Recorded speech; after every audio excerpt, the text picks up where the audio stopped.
अस्सलाम वालेकुम नाज़रीन, तारिस्ते आओ हक़सत न्यूज़। नाज़रीन तासाम खबर शामिल क्यों पिया नुशार फ़रोज़ खान जिथे सिविल अस्पताल नुशार फ़रोज़ में नई आयल है।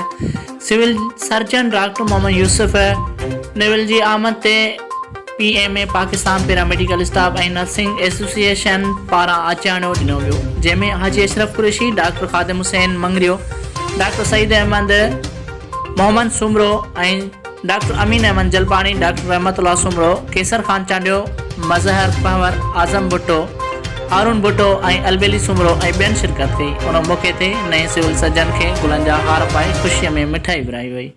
रिपोर्ट कर रहियो आहे नुशार फ़रोज़ खां ब्यूरो चीफ मंज़ूर मलिक, हक़सत न्यूज़ नुशार फ़रोज़। नाज़रीन वधीक ख़बरुनि खे ॾिसण जे लाइ ॾिसंदा रहो असांजो चैनल हक़सत न्यूज़। हर ग़रीब ऐं हर मज़लूम जो आवाज़ हक़सत न्यूज़।